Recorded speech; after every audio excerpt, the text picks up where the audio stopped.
Well, welcome to the first edition of the Q&A in the year 2020. Happy New Year, everybody. It dawned on me yesterday that the phrase 2020 vision has two meanings now, at least for this year. So think about that. For fall one, that we have a final deadline coming up, which is January 24th.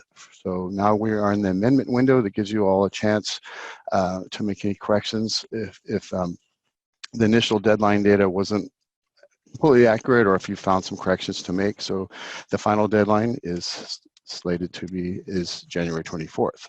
And with that, we also have fall two started up. The window for that is January 7th. The final deadline is March 20th. And do know there is no amendment window for fall two. The fall two training has started. This week, I think we have one session, or had one, or will have one coming up, I think tomorrow. And then the following weeks, we'll have multiple sessions of the live webinar fall two trainings. So do look for that and do sign up for that. I believe there was an email that went out earlier this week, so check for that email with additional information. With fall two, speaking of fall two, there was a couple of things I wanted to mention that are new with fall two. There, with the assignment monitoring that is added to fall two, there's a new report that we have. It's the 2.14 Language Instruction Program Count Report. So do look for that when you are reviewing your reports. And what does that cover? That reports the unduplicated count of K through 12 students with education program codes of 300 to 306 of the language instruction programs, or the LIP, as of census day. So that's what that report will show. Also, if you notice, you may or may not have noticed, there is a new container window down at the bottom for under the student details. It's the post-secondary status. And that will contain information for students that have post-secondary status information to show. Right now, it's not editable, and I'm looking at one right now. I think it's just, you can just, I don't know that you can put information in there yet, but more additional functionality should be coming for that, if I recall. I think that's all I wanted to talk about. Angela will cover me if I missed anything, but I'm going to turn it over to Angela to cover any updates for the updates that happened in yesterday's update and any future updates that are coming. Angela, are you there? I am here. Can you hear me, Gary? Yes. Alrighty. Let me go ahead and share my screen. How's that looking? Good. I see it now. Okay. Okay. Well, welcome back, everybody. Hope you guys all had a great holiday. I took 2 weeks off, and it was very refreshing. Ready to face the new year. So, as Gary said, we had a deployment yesterday. Release 12, and there was a bunch of stuff that went into it, a lot of fall two information and reports, but these are just a couple of the bugs that I wanted to highlight for you that got fixed. Some of you were getting a invalid warning on your English learners that had a TBD status. That should be resolved.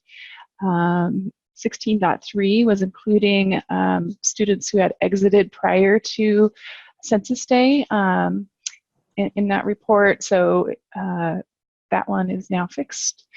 You know, somebody's going to ask me, do you need to get a new revision on that? And I don't know the answer. I might be able to look it up while we're on the phone here, but I'll come back to that.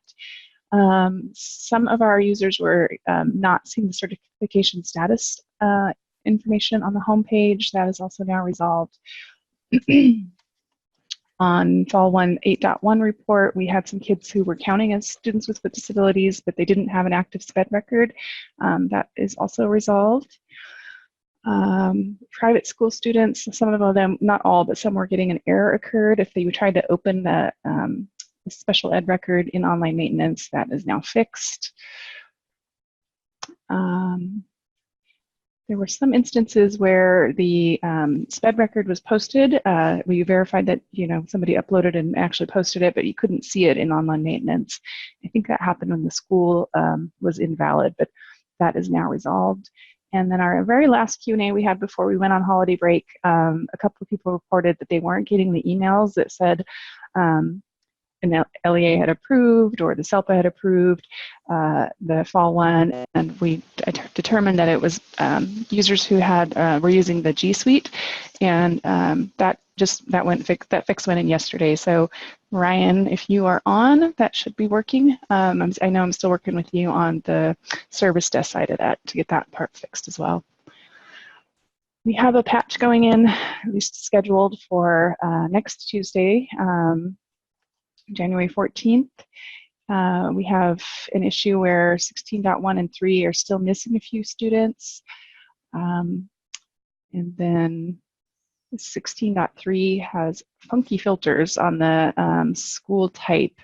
So it's sometimes, depending on which LEA we run, not all school types are selected. So it should default to all, and it's not.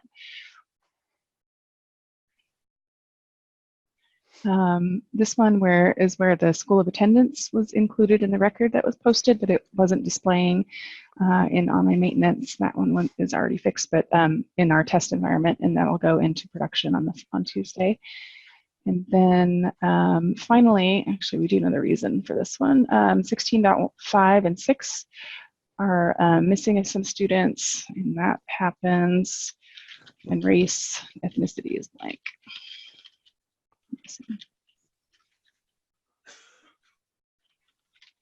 Not reported. A bug that we found this morning after, or yesterday morning, excuse me, after the deployment, it's not on this list, but just to mention it because some of you probably have encountered it. If you are requesting an SSID in online maintenance, if you click validate, on occasion that validate button just spins and says validating. What we found is if you go and make sure all the required fields are populated, and even though it says it's still validating, if you can still click the button, seems to work better in Firefox, but I've done it both in Firefox and in Chrome. Just click it again, and then it'll actually validate, so you can proceed to the post step. So I didn't want to add it to this one because I don't know that it's going to make it for the Tuesday patches.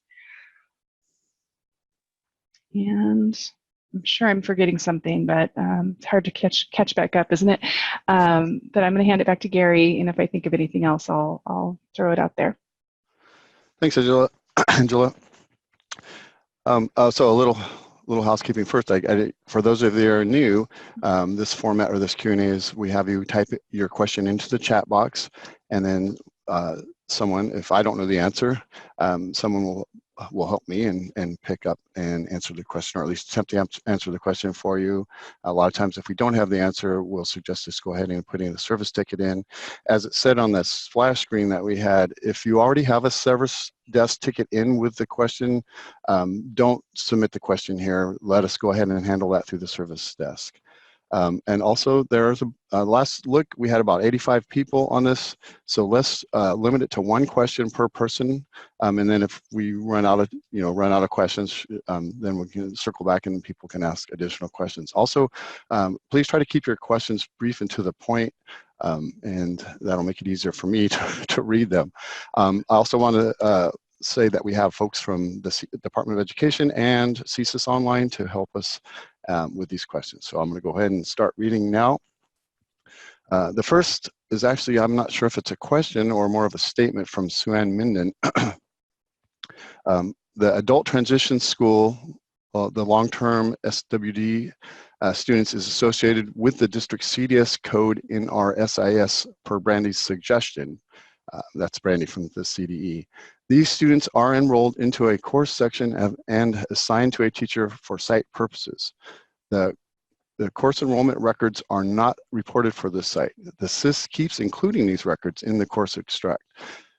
Turning on and off the school each time we do a course CRC extract is cumbersome. It would be helpful to bring back the do not report state course code similar to the old 6012. And then there's a question mark. For retired code. I don't know if anyone wants to say anything about that or. Well, so can you hear me? Yes.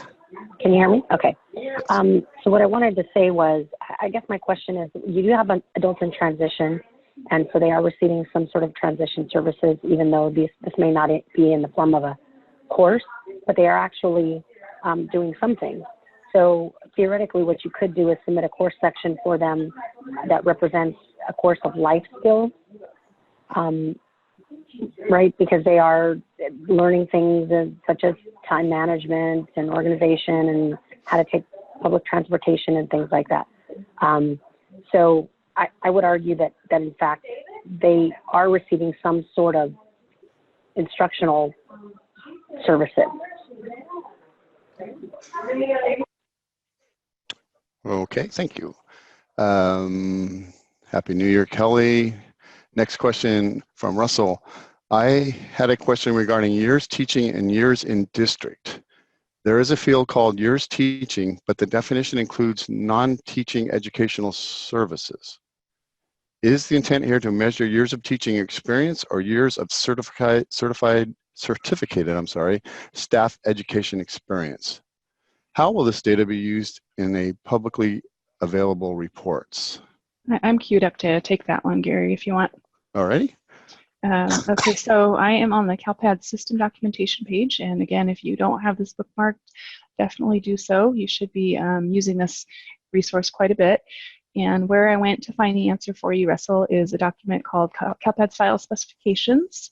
And in there, we can look up the data elements. And what I think you're referencing in Calpads is called staff service years, LEA, and then there's one total years of service. So it's not, in Calpads, it's not teachers' years of service.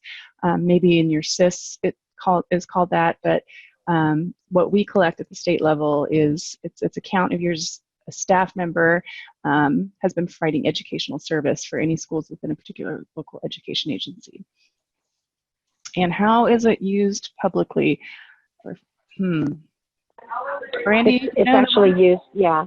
It's, that specific data element is being used to calculate ineffective teachers for SI reporting. Or not ineffective, sorry, inexperienced, which is less than 2 years of experience.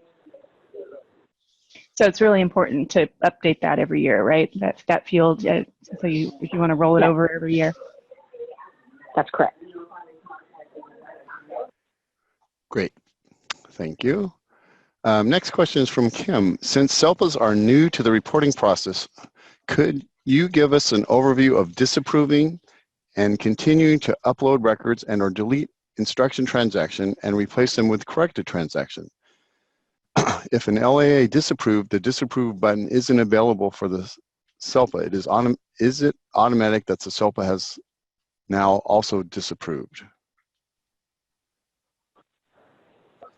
So it's any combination of SELPA disapproval or LEA disapproval will equal that the submission is disapproved. So either one of them can do it actually, right? Great. Correct.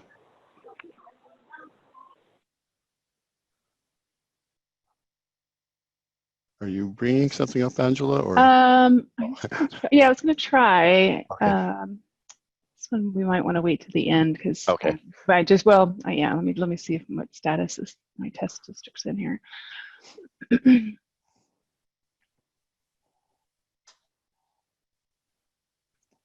So Kim, basically, what you could do is leave it SELPA approved.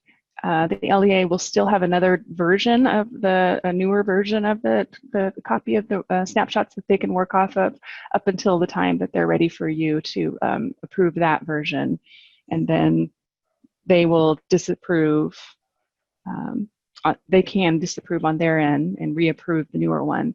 And that will be the one you'll see.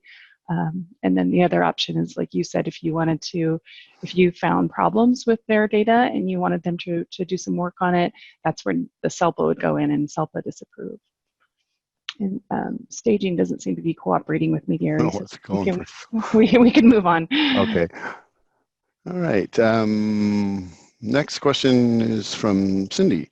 In regards to the departmentalized course standards, is this for core, meaning credential assignment monitoring, meaning 2 or more subjects to same group of students for 2 or more periods, or when you are referencing core, is this core academics subject matter? So I'm assuming, Cindy, that you're referring to the departmentalized course standards grade level range. I'm assuming that's what you're meaning. So if you could provide a little more clarification, the middle school core setting is a teacher that's coring subjects together and teaching them to the same kids on the same day. So I'm not really clear on your question. But what I can tell you is that the departmentalized standards grade level range is required for every single course. And you'll notice that one of the options in that code set is not applicable or not standards aligned. So it must be populated for every single course. Okay, and we'll wait and see if she has anything to add. Next question is from Shelley. She has a question about retired non-classroom based assignment codes. We used to use 0228 for SPED non-instructional staff paraprofessionals. Now that code is gone, and the code that is recommended to use is 6020, but that is for certificated staff. What do we use for classified? Classified staff do not get reported in Calpads. That's right. Next question They from get Monica. reported in CBEDs, but not in Calpads. Okay, next question is from Monica. With regard to reporting adult SPED students, what is the difference between reporting their grade level as grade level 12 or adult? Does Calpad have a preference, or what are the guidelines to using each one? They should not be reported as adults. This is Shiloh. They should be reported in grade 12 if they're on an IEP in transition. Okay, thank you. Next question is from Val. Could you provide us with info as to the best methods for special ed staff to use in order to start monthly or more often updates into Calpads in order to make sure our newly created data is correct and up to date?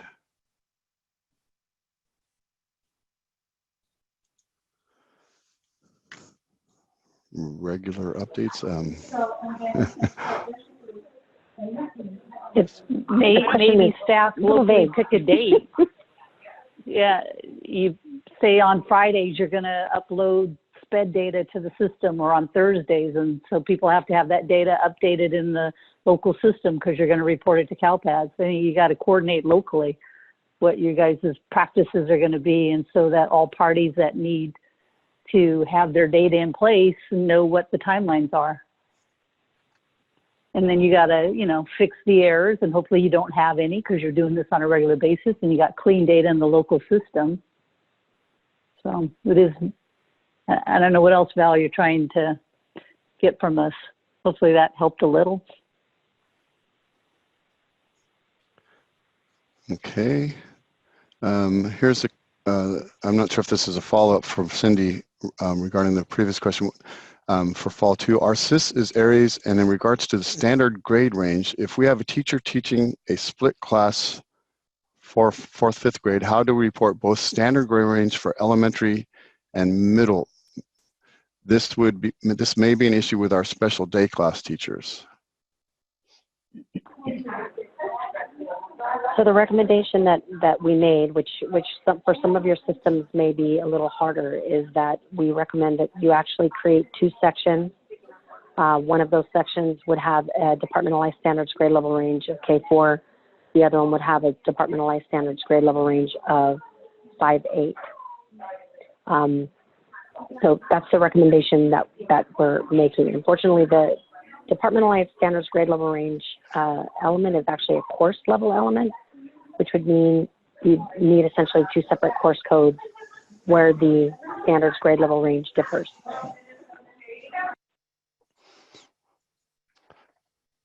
Okay. Next question is from Stacy. Some state course codes such as 1000 and 6098 do not say that they have been retired on the valid code combinations, but they are creating an error. I am using a valid code combination from July and I cannot find a newer one. Is there a newer one? And if not, why the error? I think we're working on an updated version. I don't think it's published yet. That Doesn't sound right, Martha. No? Well, I know for sure 1,000. The course code itself has not been retired. Right. Um, Right. So you'd have to tell us which specific error you're getting. You know.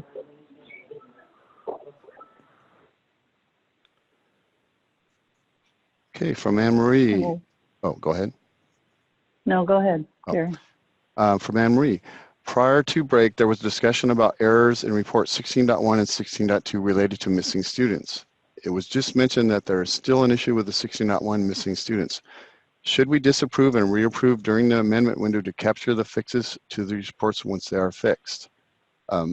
Yeah, if the new revised reports reflect the information correctly, then you would want to disapprove and then reapprove. I don't know that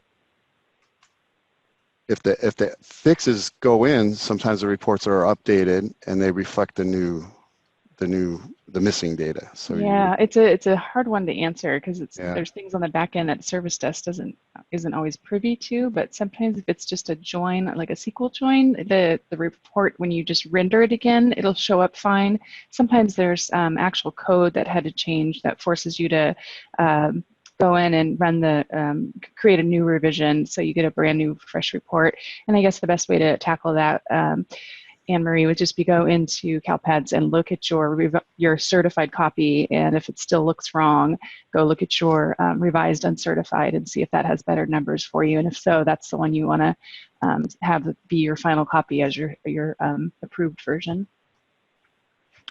Thanks, Angela. From Cedric, I missed the beginning announcements, so my question may have already been addressed. Has the 1.17.18 data been pulled for P1? I didn't mention that in the beginning. So we can decertify. You can decertify. However, we usually recommend not decertifying until you've reviewed your revised reports and they all look really good and you're really happy with those. Then go ahead and decertify, because then you can just go right back in and recertify. About the data being pulled for P1, I can't. Yeah, we're officially in the amendment window. So Yeah. Cedric, go ahead and if you need to, you can decertify. Data was pulled. Thanks, Martha. From Jay Fazio, in the student program data population module C LIP requirements details video, it mentions that LIP codes may be reported for EL and EO students. Am I assuming correctly that RFEP and IFEP students may also have LIP codes, but it's not required? Yes. Great answer. From Rebecca, Short John, and to the John. point. Yes.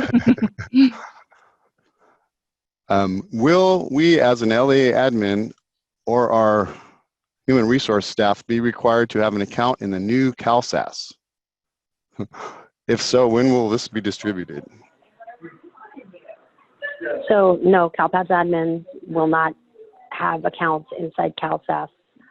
Your county credential analyst can create accounts for staff they feel need to access CalSAS, but accounts are being distributed by CTC to certain individuals within the county. And it's generally the county credential analyst and the district credential analyst. Okay, from Jenny Tren. What are we supposed to report language instruction program for? 1, special ed students, also English learners who are in special day class or functional class, or 2, EL students who are in mainstream classes? So number 1 would be dependent on what's written in the student's IEP, right? So you have to find out what type of instruction, whether it's designated or integrated ELD, oh, excuse me, I'm sorry, that's the wrong thing. Whether it's structured English immersion or some form of that, or transitional bilingual. So you really have to look at the student's IEP for SPED students. But with respect for EL students who are mainstreamed, that's very likely going to be structured English immersion. Again, you should always, Jenny, you should always check with your bilingual and EL coordinators, because they have a better sense of the program, the EL program that the student's in. Okay, next question from Kay. If a private schools group student has an enrollment date that is before the first meeting date, will that trigger a CERT 145 error? An example is a student who was enrolled with the district for the previous year is now enrolled at a private school. The entry date was posted as before census day, but the date of special education meeting was after census day. So I guess the question I would have is, why would you enroll a private school student if they were not going through the process of the meeting? So you would enroll Because them. Shiloh, we told them to use the parental consent date. Yeah. So then, yeah, we use the parental consent date. So during that period of time, they would have been pending, and then the meeting occurred, and they decided to stay on an ISP. That was the meeting date. So wouldn't they normally have 2 records that would cover those periods of time?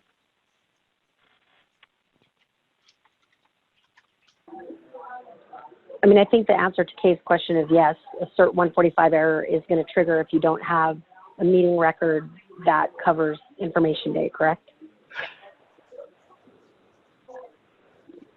But it would be in a pending state if they haven't held the meeting yet.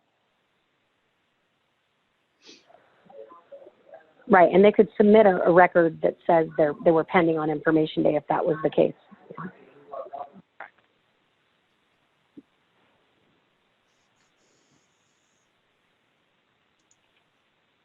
Okay. The next one is, Corey, I couldn't hear Shiloh's response regarding 12th grade versus adult. I believe she said if they're on an IEP, they then use 12th grade. That is correct. Okay.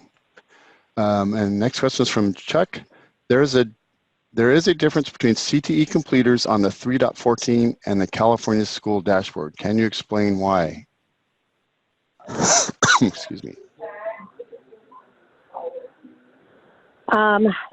Chuck, that's probably a myriad of things. When the accountability office calculates students that are counted as completers, there's a whole series of business logic that they use to figure out which of those students actually get counted. You know, it depends on if they're enrolled in a DAS school or traditional school. So it's a whole series of things. It's not a really easy question to answer, but you can't always expect that the counts that you certify in Calpads are going to mirror exactly what you see on the dashboard. The dashboard technical guide does give you some insight into some of the business rules that they use for those calculations. But the other thing that you need to take into account is the dashboard is only counting CT completers who graduated, whereas 3.14 is a representation of all completers, whether or not they graduated.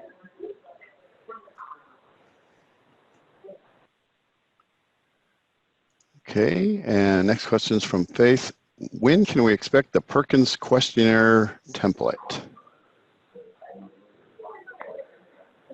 I do know that Paula Mashimos is working with the CTE office to try and get it out before the break. It didn't happen. So I don't think Paula's on the call right now, but I will follow up with her and I will try and get some information before the end of this call. Oh, great. Okay, and the next question is, if there is time, can you show the decertify process? Angela has it on the screen. Not sure if we're still waiting for staging. Yeah, let's see how cooperative our environment is here.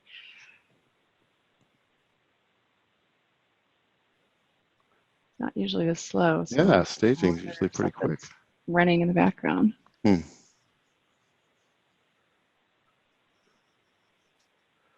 And Well, I obviously don't want to do that, Sandy, in production, because I don't want to have somebody's data.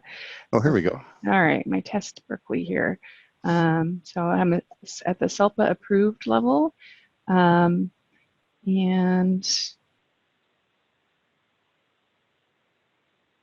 here, if I want to disapprove, I just scroll down here and I would click that. But what Gary was recommending is I might be better off leaving this copy here for now and then working off my revised uncertified copy. I'm terrified to click it, but let's see what happens here. This page does take a few beats to refresh and it'll kind of blink. So even though it says revised and certified, if I scroll down, you can see that it's still actually waiting here. So these are still my SELPA approved reports, not my revised and certified yet. So what Gary told Cedric was a good idea, is to work off this revised and certified until this set of, now here it's done. This set of reports looks good, and then we go to the one that's SELPA approved or LEA approved, and click that LEA disapprove button. So for those of you that are old timers, that is a new button this year. It used to say decertify, so now it's LEA disapprove. I think you can click that, see what happens. Sending the request. This is actually one of our testers' data, so I hope he doesn't get mad at me. There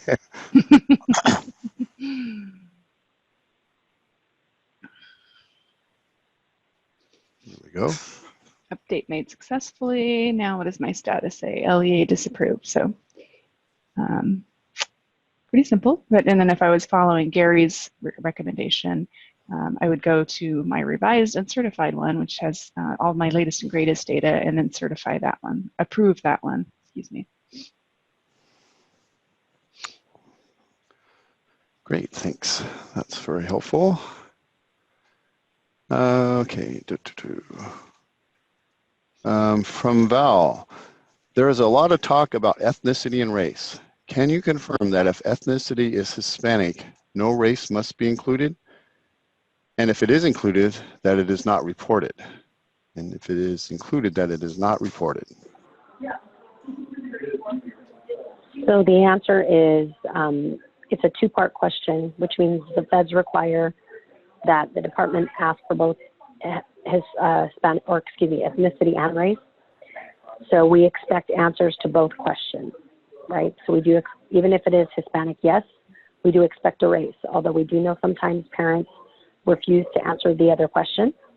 So if the parent leaves that race field blank, then you would indicate that the Hispanic, or the race category was missing. But you are correct. If ethnicity is Hispanic, even if any other race is selected as well, those students are ultimately reported at the federal level as Hispanic. And Val, up on my screen, I've got some light reading on race and ethnicity. Because when these guidelines first came out, there were lots and lots of questions. So this should answer anything you could think of. You should be able to find an answer on the screen. If you weren't watching, how I got here was I was on the system documentations page, and in this little header area, there's a frequently asked questions hyperlink. And so you had so many frequently asked questions, it got its own category. So race and ethnicity, collection and reporting.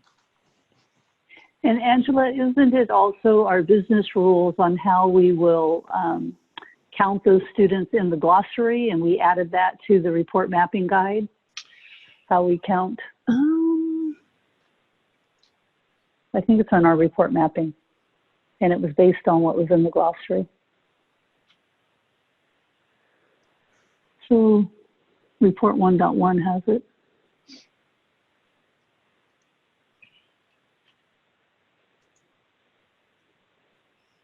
It describes the race ethnicity, right?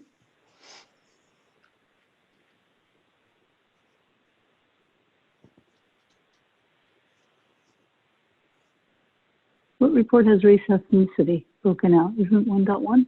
1.5.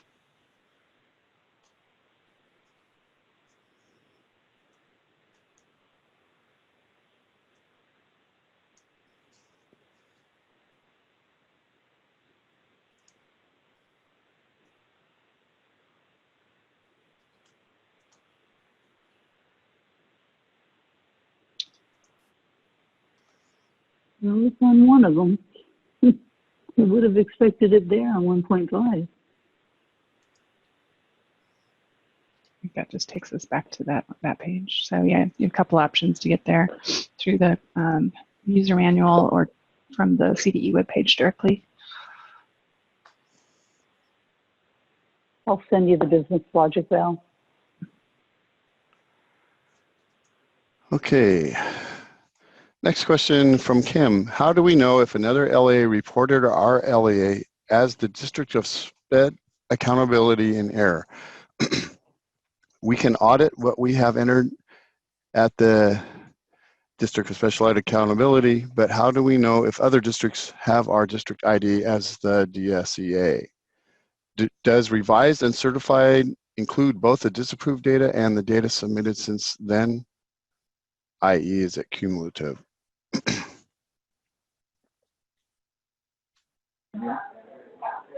So for the first part of your question, currently there really isn't a good way, there isn't a way in Calpads for districts of special education accountability to see when other districts have identified that district as the accountable district. However, we are working on a series of reports that we talked about potentially. I'm not sure where it is in the priority list, but providing those reports for LEAs either by the end of this year or the beginning of next year.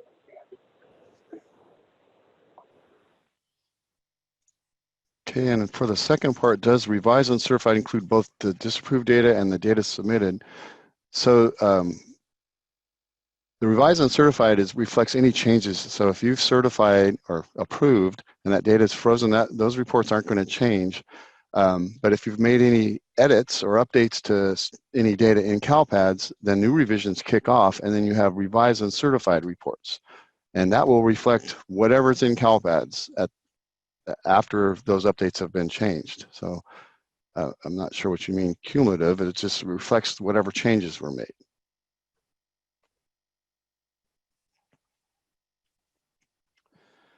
Next question is from Judy. When do you expect error SPED 0370 to be fixed? I actually have a ticket or 2 tickets right now that were escalated that we're working on, or that I'm working on. I was just running through them right before this Q&A. And if I determine there's an issue, then I'll escalate that to the developer. So I'm not sure if there's something already previously in the works. I didn't notice anything yet. I think there was something previously that was supposedly fixed. So if there's something still happening, I'm in the process of testing that right now. Angela, do you know anything about SPED 370? Off the top of your head? I'm on mute. You guys can't hear me. I'm looking on my other monitor. I don't see any known bugs for SPED 370. Yeah, I didn't see any either. But I do have 2 tickets that I'm currently in process on. So I don't know when to expect that to be fixed. But if it's causing a big problem, we'll be on it and get it fixed as fast as possible. Yeah, if it's a high severity, we'll try to get it in Tuesday's release.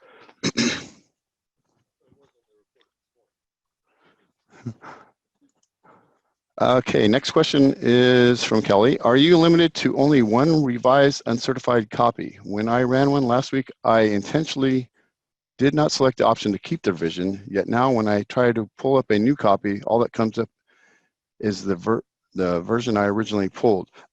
Sorry, I just got over a cold. That's what I got for Christmas. So there's potential to have multiple different things happening, certified or approved, revised and certified, and one in review. You say you didn't select the option to keep it in there. You should be getting new revisions then.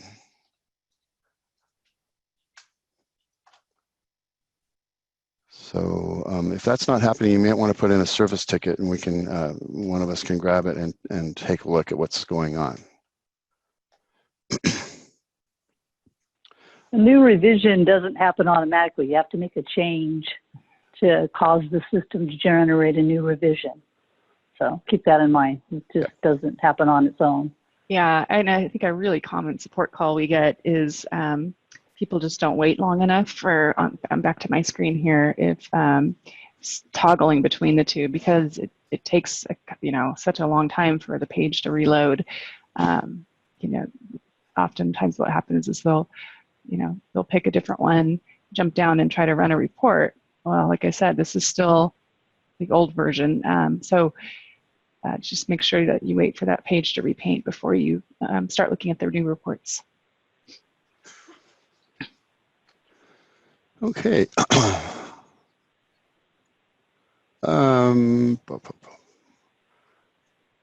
Next question is from Jenny.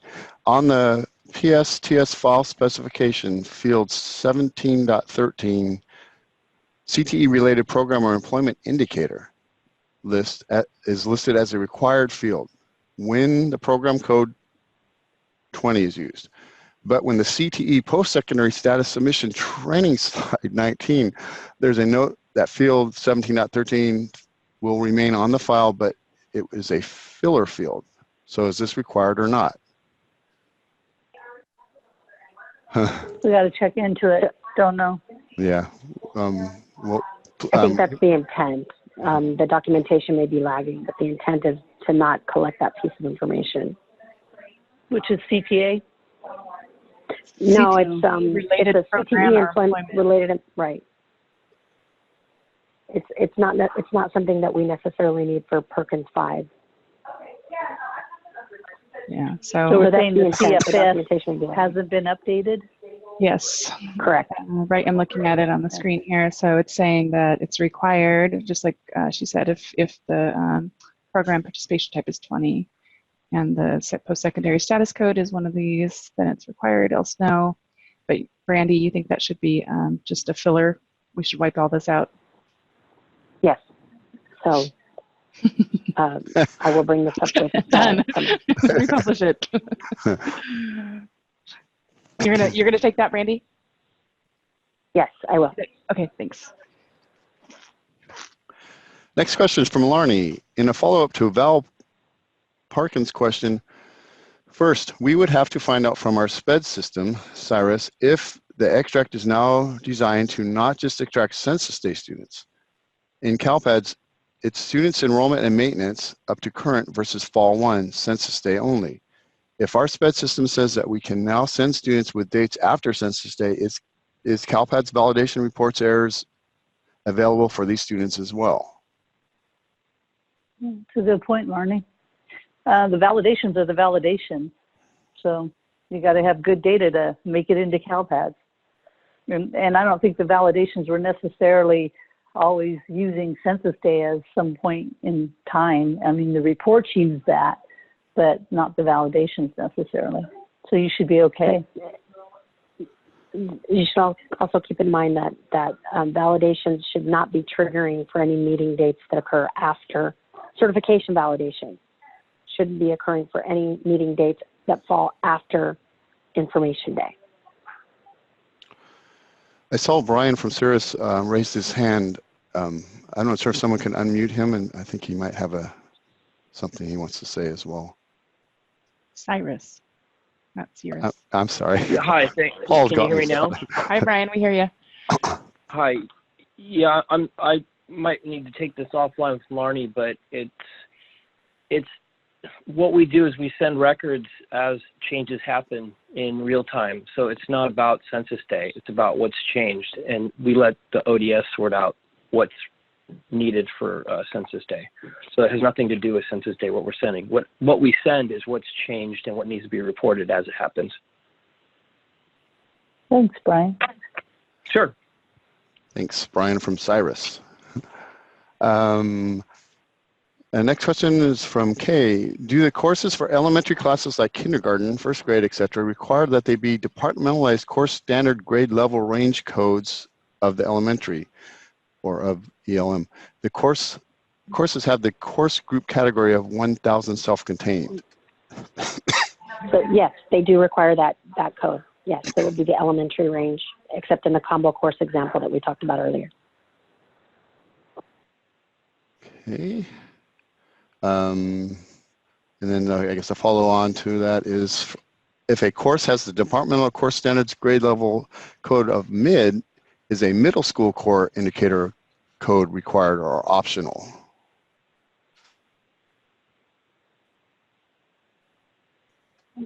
Sorry about that. I missed that question. Oh, it was also from Kay, kind of following up to the previous one, if a course has a departmentalized course standards grade level range of mid, is a middle school core indicator code required or optional? You know, that's a good question. Kay, I would have to take a look at the file specifications, because what I think the validation says is you can only use that middle school or middle school core course indicator can only equal yes if the departmentalized standards grade level range is mid. But I don't think it forces you, if you've got that grade level, to say yes or no. I'm not sure. That would be a valid code combo, right, Brandy? No, it's in the middle school course indicator or the departmentalized standards grade level range fields. It would be a validation. Angela has it on the screen. Okay.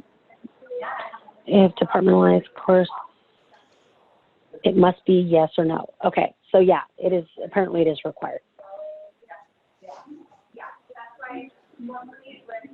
Okay. Okay. From Cindy, we report staff in our preschools to Calpads with the course standard grade level range. Oh, will the course standard grade level range give us an error if nothing is chosen because there is no preschool? Staff in our Should you report staff for preschools for fall 2? It's optional. If they have a seed, they're allowed to report them.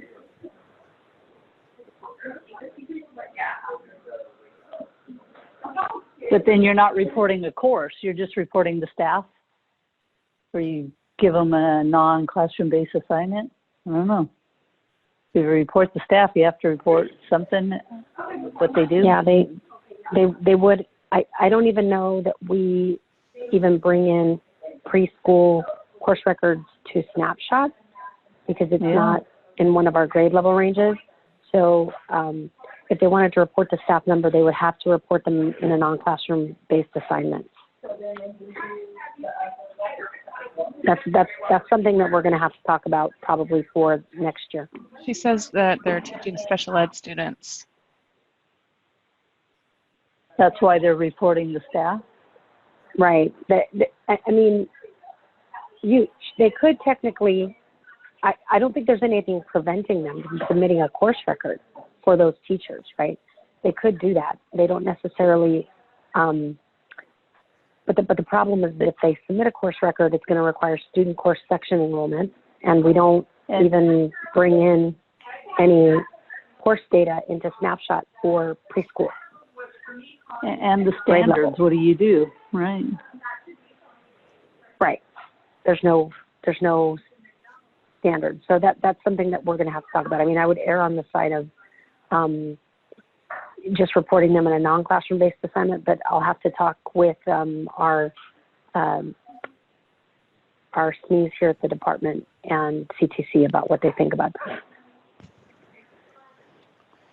More to follow up on. More to follow. Okay, next question is from Shelley. Regarding AP/IB code cross-reference, are we only using that with CTE courses? Yes. Another quick answer. And then from Kyron's adding a statement. Is this in line with 30/30 practice in prior year, or 30/20? Where we report to resource staff? Yeah, there is an RSP assignment. We do have an RSP course code, and they could technically use that for those individuals, but they would have to use the job class 27, which is push and pull out itinerant job classification, so that the student course section records would not be required. Well, that's not really appropriate because they're not itinerant, right? So for now, just sit on it until we get further clarification, Brandy, or? Yeah, I'll have a discussion with CTC and Kristen tomorrow. All right. there's no more questions. It's the first time since we've restarted the Q&A that we've run out of questions before the end of 4 o'clock. Anyone that hasn't asked a question, if you have a question, please type it in now. So Angela, did report 1.3 show the business rules on ethnicity? I didn't see it. Did you? Yeah. Kyron thought it was on 1.3. So I mean, there's percentages there, but they are not. The column it says, right? Yeah, but it's it's different ethnicity. Yeah. Okay, I'll follow up with Val then. Rebecca, I saw your question about how we're going to get that information out to you guys. So just know that we are working on all of the revised Fall 2 frequently asked questions. And our plan is, in the interim, once we kind of get them refined, is to send them out sort of in a listserv message, and then because it does take a while to get them posted. So as soon as I've got staff reviewing those right now. So as soon as we kind of get those back, that'll go out in an FAQ. But in the meantime, we've got a little bit of time. So just focus on your K-12 teachers for right now. Okay, from Kay, will the new LIP program codes be required for Fall 2 submission? And if it is required, are there new reports to go with this? I believe it is required, and I believe it's the 2.14 that I mentioned earlier that will show those. Correct. It's one of the reasons you guys didn't have snapshots on the 7th. That was part of our deployment yesterday to get those 2.14 reports in there. Okay. Fall 2. Oh, I haven't made the switch yet. There we go. 2.14. And Gary is working on mapping guides for you guys. He should have those out very soon.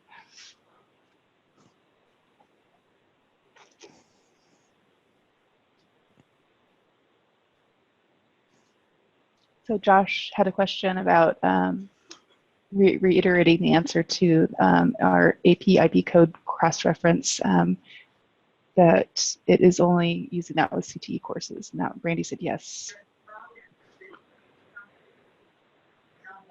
Correct. And that survey template is coming out in January sometimes. We don't know when, but yeah. CDE So I did pinged Michelle McIntosh from the CTE office to see if she knows when they're planning on sending it out. I have not heard back from her.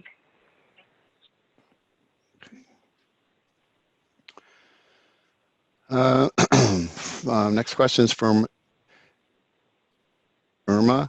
We have a certificated union rep staff under our payroll. Do we report that certificated staff? If so, what will be the assignment type? 10, 11, 12, 27? And what is the non-instructional code? Same question if for a staff that's a behaviorist. I don't know off the top of my head. Right. So I guess the first question is, what is their certification for? I'm assuming they're a teacher, or if this particular individual is not serving in a certificated position, I think that's there may be teachers that are working in, let's just hypothetically say, in classified positions in your district, right? And if they are working, even though they have certification, they're not actually serving in a certificated position. So it's not clear to me whether or not a union rep would be a certificated position. If it is, you would put them in the job classification. That's an indication of what they're certified for, right? It's either a teacher, administrator, or people personnel services. Behaviorist, my question is, are they credentialed, and what type of credential do they have? Because that helps determine the job classification. But there is, just so you know, there is a non-classroom based or support assignment code that's other non-instructional staff. And Angela's got some things on the screen here.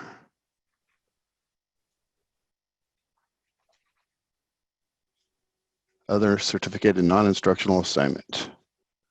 6020. There we go.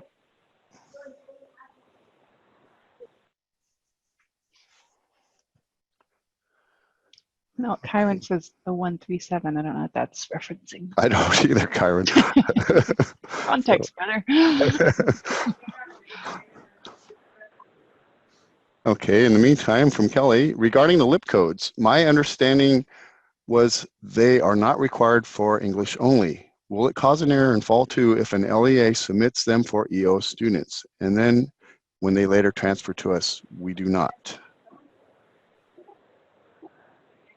You can submit language instruction programs for English-only students, particularly when they're in things like heritage or indigenous language programs, or they are in dual immersion schools, right? So you would expect English-only students, as well in some cases IFEP and RFEP students, to be in these programs as well. So we allow language instruction programs to be submitted for all students, not only English learners.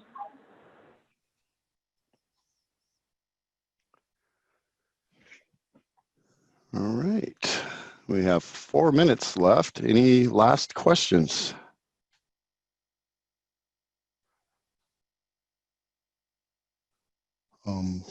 Here we go.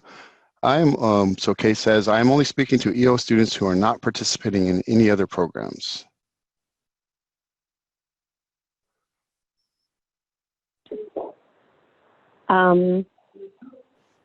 So I'm not sure what you mean, Kelly, when you say any other program. Yeah, they can have just the one program, right?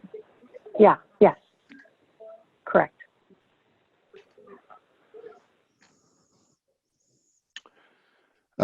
Sue Ann Minden states, what are we going to do when Brandy retires? I didn't know Brandy was thinking about retirement. I hope she's not. We go with her. Yeah, we all go at the same time. Age. It's a package deal.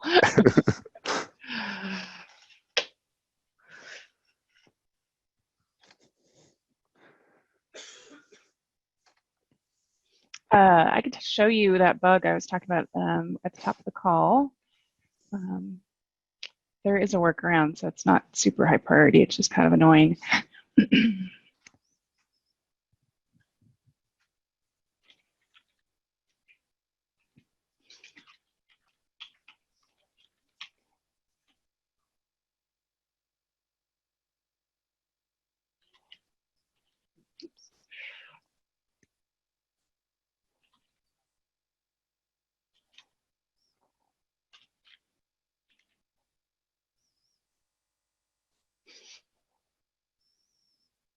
Hopefully, most of you don't use online maintenance to get your SSIDs. You're using batch.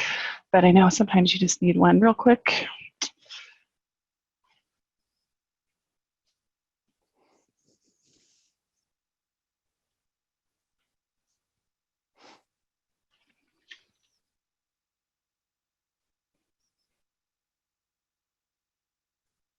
Boy, I feel bad for the testers. This is super Slow. Crazy slow.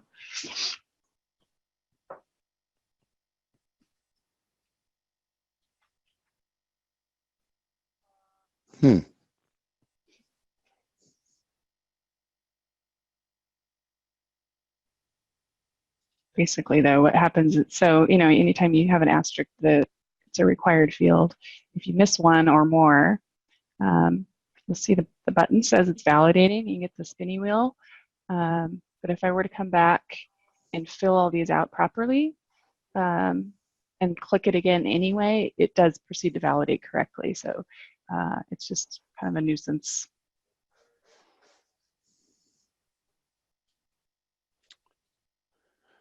Okay, thanks, Angela. It is 4 o'clock at the top of the hour now, and there's no more questions, so we're going to call it a day. I'd like to thank everyone that helped, especially the CDE and the CSIS folks that chimed in, and also Brian from Cyrus. And we will be back again next Wednesday at 3 o'clock for your questions. Happy New Year, everyone. See you next week. Thanks, everybody. Bye.